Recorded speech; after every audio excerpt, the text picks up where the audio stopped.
नमस्कार साथियों, आज हम इस वीडियो में फ्रांस के प्रधानमंत्री और मंत्रिपरिषद का पद देखते हैं। एमी फाइनर का कथन है कि प्रधानमंत्री मंत्रिपरिषद के मूल्य पर राष्ट्रपति पद का महत्व को बहुत अधिक बढ़ा दिया गया है पंचम गणतंत्र में। चतुर्थ गणतंत्र संसदात्मक था, ये हम पढ़ चुके हैं। पंचम गणतंत्र में प्रधानमंत्री की नियुक्ति राष्ट्रपति द्वारा, और लेकिन नियुक्ति के बाद में उसे राष्ट्रीय जो परिषद है यानी नेशनल असेंबली लोअर हाउस, उसका विश्वास मत हासिल करना जरूरी नहीं है।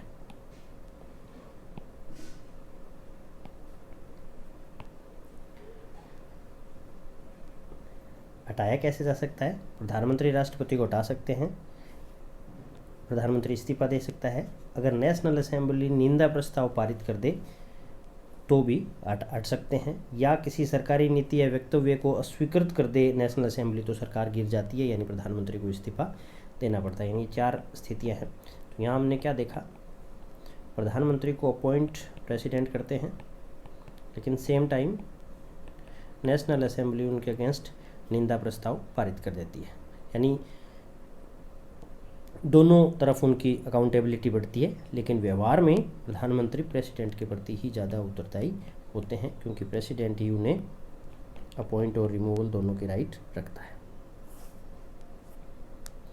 निंदा प्रस्ताव लोअर हाउस नेशनल असेंबली ही जारी कर सकती है। नेशनल असेंबली के एक 1/10 यानी 10% सदस्य ला सकते हैं। दूसरी शर्त यह है कि प्रस्ताव आने के 48 घंटे के बाद ही उस पर मतदान होगा, विदिन 48 आवर्स नहीं हो सकता। पूर्ण बहुमत जरूरी है, और एक बार अस्वीकृत होने पर उस सत्र में निंदा प्रस्ताव नहीं लाया जा सकता। प्रधानमंत्री की शक्तियां, जैसा हमने देखा कि राष्ट्रपति फ्रांस में वास्तविक कार्यपालक है, तो फिर प्रधानमंत्री का क्या रोल है? तो प्रधानमंत्री का पद बहुत ज़्यादा महत्वपूर्ण नहीं है, लेकिन फिर भी अनुच्छेद 20 के अनुसार सरकार राष्ट्रीय नीति का निर्धारण करती है और उसे कार्य रूप में परिणत करती है। सरकार यानी एक तरीके से प्रधानमंत्री प्लस कैबिनेट।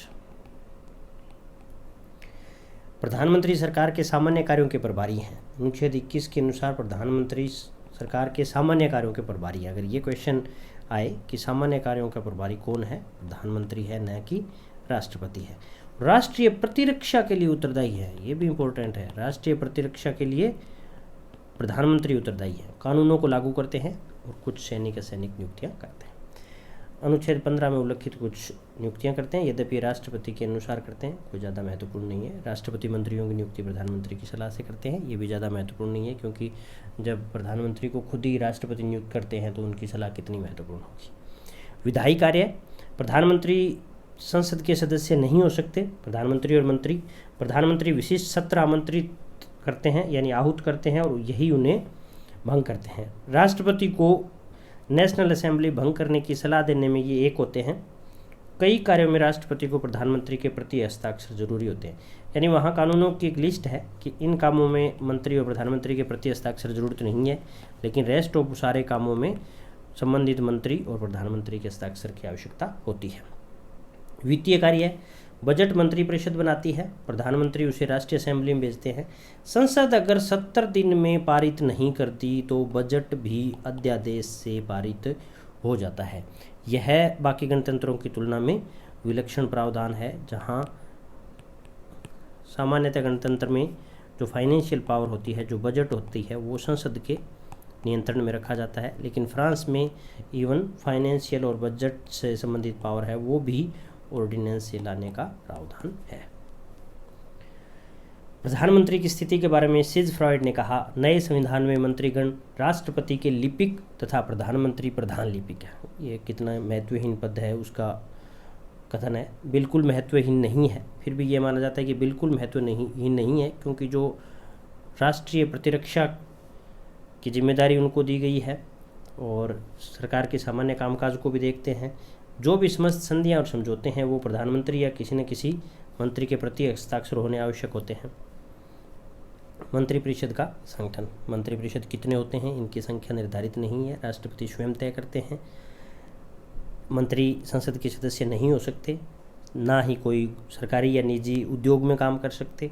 मंत्रिपरिषद राष्ट्रीय परिषद के प्रति उत्तरदायी हैं।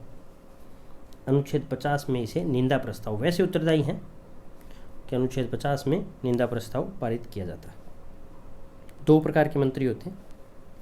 विशेषताएं, वहाँ के मंत्रिमंडल की विशेषताएं, गठबंधन मंत्रिमंडल बनता है, लगभग 10 से 12 दल राष्ट्रीय होते हैं, वो गठबंधन बना देते हैं। प्रधानमंत्री की दुर्बल स्थिति है, संसद की भी दुर्बल स्थिति है। इनका उत्तरदायित्व व्यक्तिक है न कि सामूहिक। सामूहिक उत्तरदायित्व कौन सी व्यवस्था की खासियत होती है? पार्लियामेंट्री सिस्टम की। अस्थायित्व है अब जब इस प्रकार के मंत्री बनाते हैं कि प्रेसिडेंट मंत्री बनाता है और मंत्री नेशनल असेंबली का सदस्य नहीं होता, तो उस स्थिति में सामान्य देखा गया कि प्रशासनिक विशेषज्ञता वाले व्यक्ति ही मंत्री बनते हैं, ना कि ऐसे व्यक्ति जो चुनाव जीतकर आ सकते हैं। दलों का ढीला संगठन होता है, दलीय अनुशासन नहीं है। मंत्रिपरिषद के कार्य, मंत्रिपरिषद सबसे ज़्यादा स्ट्रॉन्ग होती है पार्लियामेंट्री सिस्टम में। यहाँ क्या है, कुछ एक अधिकार है, जैसे सैनिक शासन लागू करने का अधिकार मंत्रिपरिषद को है, परंतु सैनिक कानून का पुष्टिकरण है वो संसद करती है। मंत्रिपरिषद अध्यादेश जारी कर सकती है, हालांकि उस पर राष्ट्रपति के हस्ताक्षर जरूरी हैं।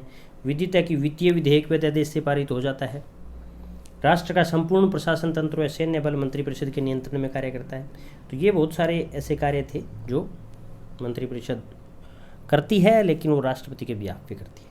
निम्नलिखित कार्यों को छोड़ बाकी राष्ट्रपति के सभी कार्यों में प्रधानमंत्री के हस्ताक्षर जरूरी होते हैं।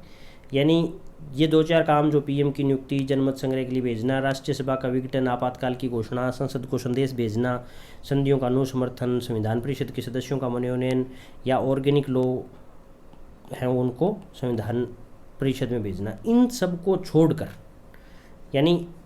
को छोड़कर बाकी जो शेष कार्य हैं उन शेष कामों के लिए प्रति हस्ताक्षर यानी काउंटर साइन जरूरी होते हैं।